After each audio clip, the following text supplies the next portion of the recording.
Jonah doesn't laugh. That's what Callum believed, until he saw the Maid doing the impossible. Winter had settled hard over Red Mountain, the kind of cold that made even the wealthiest homes feel hollow.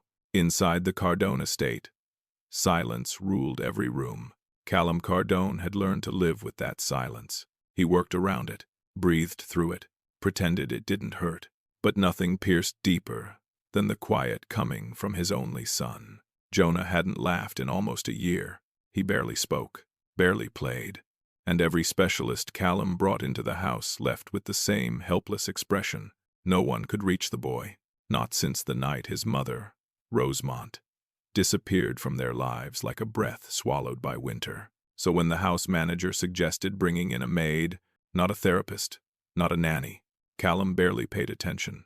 He didn't know yet that someone with nothing left to lose sometimes carries the gentlest hands, and what Jonah needed wasn't skill, it was warmth. What no one understood that morning was this. In a house frozen by grief, one woman was about to do the impossible. Before we continue, please like, share, and subscribe, and tell us in the comments where you're watching from. Now let's dive back into the story. The snow never stopped in Red Mountain Estate.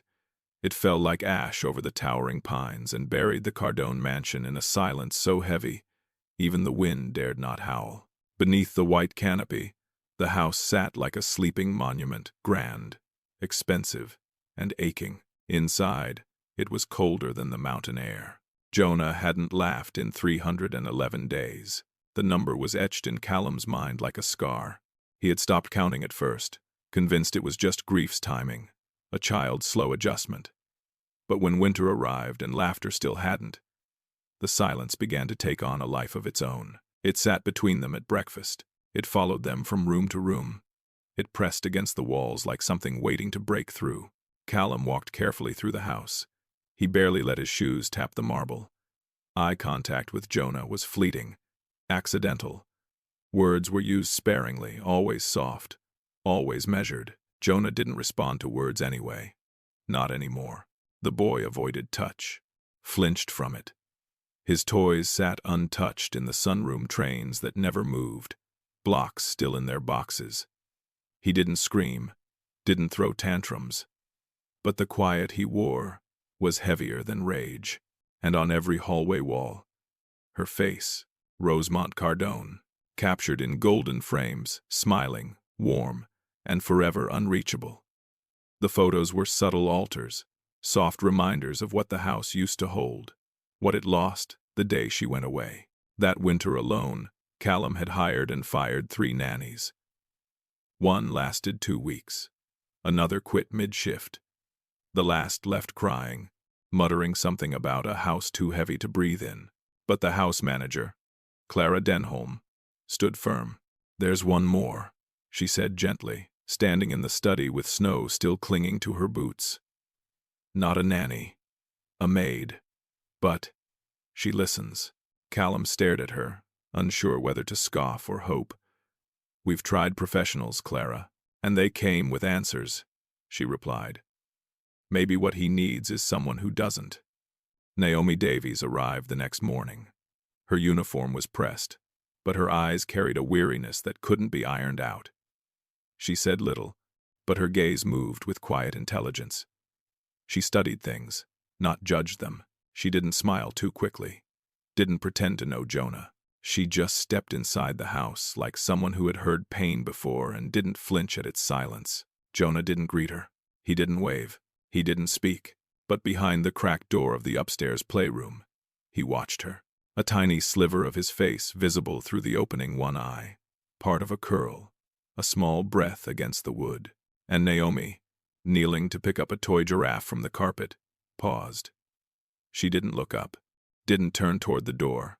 She just whispered, as if to herself, "Some children don't grow silent by accident. They grow silent when no one listens long enough." Her voice didn't carry, but somehow, through the crack, it found its way to him. Callum stood around the corner, watching, not interfering. He saw the moment Naomi noticed the cracked door. She didn't approach it. She didn't mention it. She just laid the giraffe on the windowsill, upright, like it had something worth watching, too. The snow fell harder outside. But inside, for the first time in months, the silence felt different. Not broken, but stirred, and Jonah didn't close the door. Sometimes, the smallest sounds come before the greatest breakthroughs. Even heaven goes quiet when a wounded child speaks without words. Tomorrow, Naomi will speak directly to Jonah, but what she says will make him disappear. If this story moved you even a little, don't scroll past. Some children in silence don't get another chance to be heard. Stay. Their story is still being written.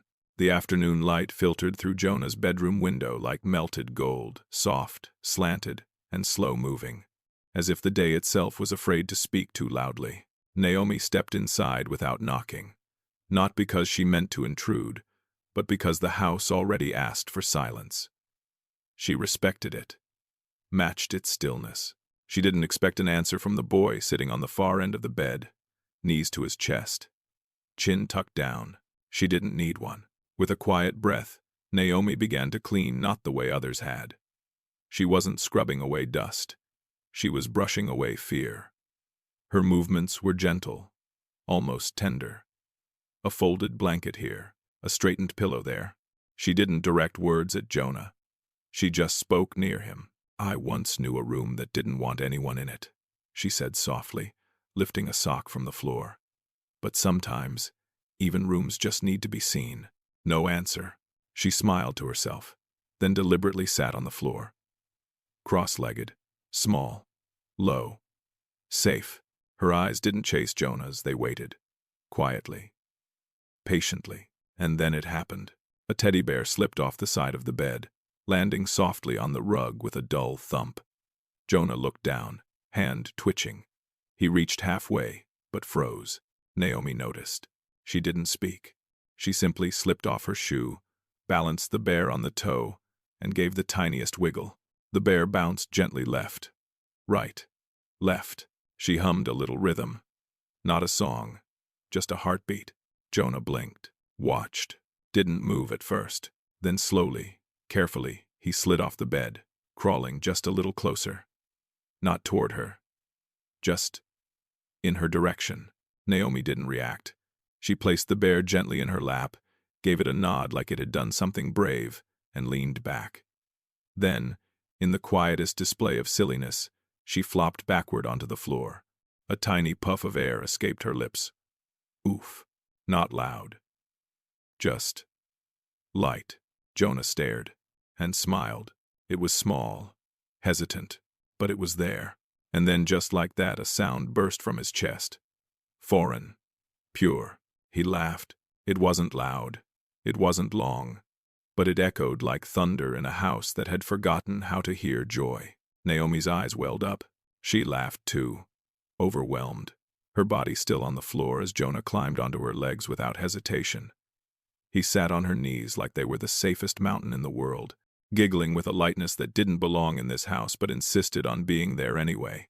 And for a brief second, time cracked open. Outside the doorway, Callum had been walking past, but the sound stopped him in his tracks.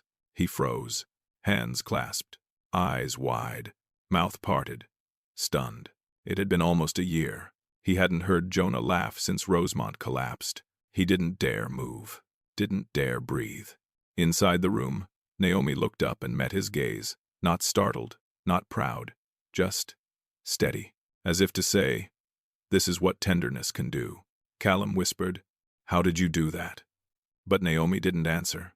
She just gently cradled Jonah in her arms as the boy's laughter softened into small breaths, his head resting against her shoulder. The teddy bear, forgotten on the rug, smiled too. The first sound of healing is never loud. It's a whisper breaking through where silence once reigned. Some miracles don't ask permission, they arrive the moment someone chooses tenderness. But not everyone in the house welcomes the sound of laughter. And someone is already planning to silence it. Don't scroll like the rest of the world scrolled past Jonah's silence. Stay. Because healing is fragile, and this one just began. The sound played on a loop in Callum's head. Jonah's laugh. It hadn't echoed through the halls. It hadn't bounced off the walls like it used to. No, it had been small, fragile, a crack in the cold marble silence of the mansion. But to Callum, it roared louder than any boardroom applause ever had. He barely slept that night. He stood by the study window, fingers pressed to the glass as snow swept across the grounds. He didn't turn the lights on. He just stood in the dark, remembering. Not the business deals, not the winter homes, the sound of his son, laughing, and the woman who had somehow brought it back, Naomi. He watched her now, quietly, from the hallway just outside the sunroom. She moved like she was part of the house, deliberate, soft, unseen by choice. She hummed while folding a blanket on the couch. Nothing grand, just the kind of hum that let a child know someone was near. Jonah sat beside her, not speaking, but present. He had placed a toy truck at her feet, nudged it slightly with his hand, then waited. Naomi didn't pick it up. She nudged it back, same speed, same angle. Jonah blinked, then did it again. A rhythm formed, back and forth. No words, but something sacred was being said in the silence. Callum leaned against the wall, heart twisted in something he couldn't quite name. Was it awe or jealousy? How could she do what he couldn't? In the dining room, Clara approached quietly, holding a folded towel and a knowing expression. She sees him, she said softly, the way Rosemont used to. Callum's jaw tightened. The mention of her name was like stepping onto thin ice. He didn't answer. Couldn't, because the memories were never far behind. The flash of Rosemont's face in winter light, eyes wide, hands trembling. The night the snowstorm hit harder than expected.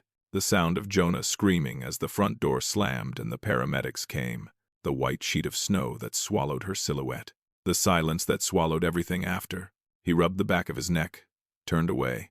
I should have seen it coming, he muttered. Maybe I broke him too. Clara didn't reply. Some truths didn't need confirmation to be painful. In the hallway mirror, Callum caught his reflection tie loosened, eyes heavy. He didn't look like the father in the framed photos anymore. He didn't even look like the man Jonah would recognize. The boy had built a world without him, one where silence protected him better than any adult could. And Naomi, this woman with no title, no credentials, no polished degrees, had walked into that world and been allowed to stay. Callum closed his eyes. He chose silence too, he realized. Not to protect Jonah, but to protect himself. Healing begins the moment you stop pretending you were never part of the damage. Sometimes God doesn't send answers. He sends someone who can sit quietly in the room until the storm inside us calms. But not everyone in the mansion believes Naomi should stay. And someone is about to make sure she doesn't. Some fathers try to protect their children by avoiding the truth that scares them most. Don't look away. You might be the one they're still waiting for. The kitchen was warm with the soft clink of dishes and the scent of cinnamon toast. Naomi moved quietly, not in a rush. She prepared Jonah's snack slowly, like every movement mattered, like the moment didn't need to be filled with noise to be meaningful. Jonah sat nearby on a small cushioned stool, his legs swinging gently. His hands played with the hem of his shirt, his eyes drifting toward her and then away. Naomi noticed. She didn't speak. Instead, she placed a small apple slice on the table and tapped it once with her finger light. Rhythmic. Jonah looked. She tapped again, waited. He reached out hesitantly and mirrored her movement. One small tap, then a second. She smiled. In the quiet space between them, something sacred was unfolding. Trust, not through words, but through mirrored courage. Later, in the playroom, Naomi introduced something new. A red scarf. She let it glide across her hands, letting the fabric dance between her fingers. Jonah's eyes followed the movement. She placed it gently on the rug between them and didn't move. Jonah crawled forward, touched it, looked up at her. Then just for a moment he made a sound, not a word, but a soft hum, like the beginning of a melody remembered from long ago. Clara had been standing at the doorway, unseen. She stepped in slowly, eyes wide, voice soft. You're good with him. Naomi looked up, caught off guard. Clara continued, quieter this time. Where did you learn to work with children like this? A pause. Naomi's hands fell still. She looked at Jonah, then back at Clara. I didn't, she said at first. Then, slowly, gently, she offered the truth. I had a little brother once. Quiet kid. Bright eyes. He stopped speaking after something terrible happened. Her voice didn't shake, but her eyes did. Everyone thought it was a phase, thought he'd grow out of it. But he didn't. She picked up the scarf and folded it with care. No one really helped him. Not in time. Clara lowered her gaze, a hush falling over the room. I promised myself, Naomi said softly, I'd never let another child disappear like that. Not if I could help it. Jonah had begun organizing his toy blocks beside her, lining them up carefully, color by color. I know what trauma sounds like when it doesn't make a sound, Naomi added. That's why I won't give up on him. Clara nodded, quietly moved. From the hallway, Callum stood frozen. He hadn't meant to eavesdrop, but he couldn't walk away either. He watched as Naomi leaned down to Jonah's level, brushing a curl from his forehead with the back of her finger. You don't have to be brave with me, she whispered. I can sit in the quiet with you. The words landed like a prayer. Callum stepped back, swallowed hard. She didn't just see Jonah. She understood him, not as a case to fix, but a soul to sit beside. And something in Callum's chest, something long buried, moved. The ones who heal us quietly often carry the wounds no one dared ask about.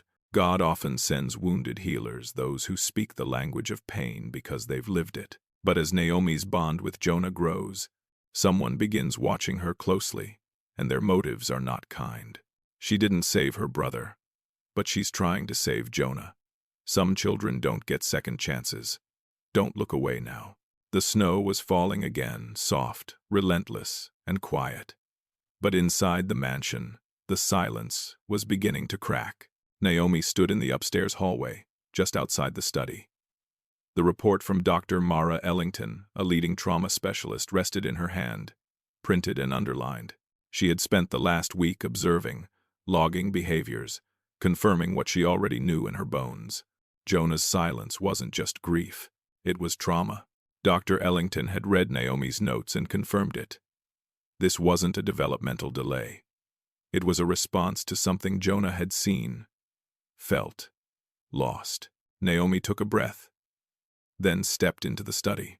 Callum sat at the edge of the fireplace, staring into the flames. He didn't look up. She offered the paper. He skimmed it, his expression unreadable.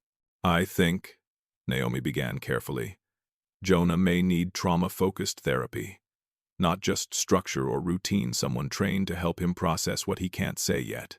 The moment the words left her mouth, the air shifted. Callum stood too fast. My son is not broken, he said sharply. He just needs time.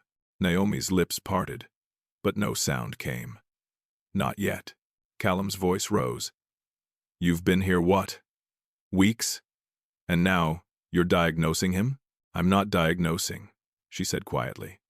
I'm recognizing. That's not your job. Naomi stiffened.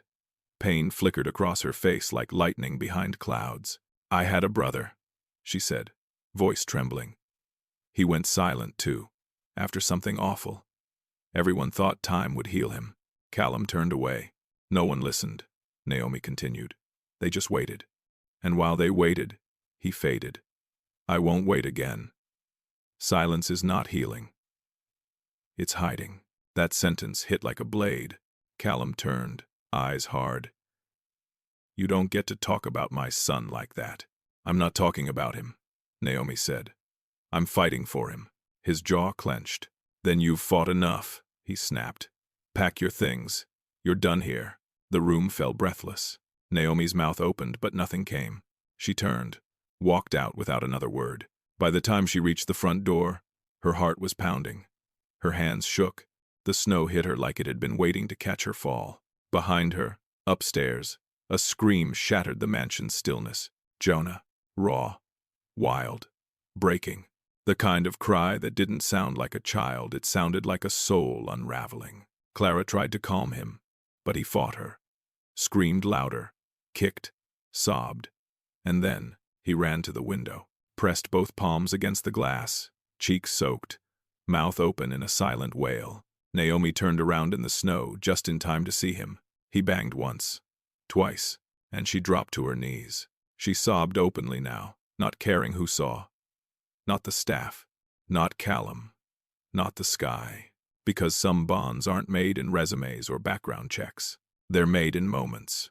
Moments like this, when a child remembers who stayed and who was taken. Love doesn't always leave loudly. Sometimes, it's ripped away in silence. Some bonds aren't hired. They're heaven-sent. And losing them costs more than pride.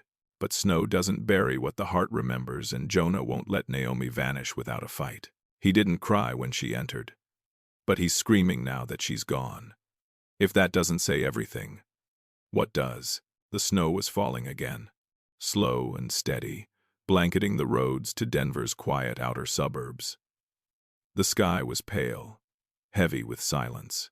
Callum hadn't been here in weeks, maybe longer. The long-term psychiatric care center sat tucked between frozen trees and a parking lot that always felt too empty. He walked the hallway without speaking to anyone, his shoes making dull sounds on the linoleum. Nurses nodded at him, familiar but distant. He stopped outside her door, room 208. He took a breath, turned the handle, and stepped inside. Rosemont sat by the window in a pale blue sweater, a blanket over her knees. Her hair was shorter now, her face thinner. But her presence, though quiet, still made the room feel like home. She turned slowly. Her eyes found him, and they held. "Hi, Cal," she said softly. He didn't answer at first. Couldn't. She patted the chair beside her. "Sit," he did. For a long moment, neither of them spoke. The only sound was the faint hum of the heater and the soft exhale of snow against the window. Finally, she broke the silence. "I know why you're here." He looked at her. She nodded slowly. "You fired her." His eyes dropped. She smiled, faint and sad. He cried, "Didn't he?" Callum swallowed hard. "I heard it in my heart," Rosemont whispered. "Even from here." He blinked. He laughed, Rosie. For the first time in almost a year, she made him laugh. "And then you sent her away," she said, not accusing, just knowing. Callum's voice cracked. "I didn't know what I was doing. She said Jonah needed trauma therapy, and I panicked." Rosemont looked back out the window. "He stopped laughing," she said gently, "because he saw me fall apart." Callum stared. "I remember it now. His face, the way he looked at me that night. His eyes, they weren't just afraid. They were watching something break that he didn't know could break." Tears welled in her eyes, but she didn't look away. "Please, Cal, don't let him freeze the way I did." He bowed his head. Something deep in his chest cracked open, years of silence, grief, guilt, all of it pressing out at once. "I tried to protect him," he whispered, "but maybe I just pushed everything deeper." Rosemont reached for his hand, frail, trembling. "She's the one," she said quietly. "The maid, Naomi. She's reaching the part of him I lost touch with, the part that still believes someone will stay." Callum nodded, unable to speak. Outside, the snow thickened, and inside room 208, something long dormant in him stirred. He stood to leave, his heart pounding, Rosemont's words echoing with every step back down the hallway. By the time he stepped outside, the cold bit hard against his skin, but he barely noticed. He stood there, coat unzipped, breath sharp, eyes locked on the white sky, and in his mind, clear as a bell, Jonah's scream replayed. The sound of a boy breaking, not because he was alone, but because the one who saw him had been taken away. Healing isn't always in the staying, it's in the returning when it matters most. Sometimes, the ones who seem furthest gone are the ones still holding the map back home. Callum knows what he must do. But will Naomi answer when the door she was pushed from begins to open again? He silenced the one person who reached Jonah.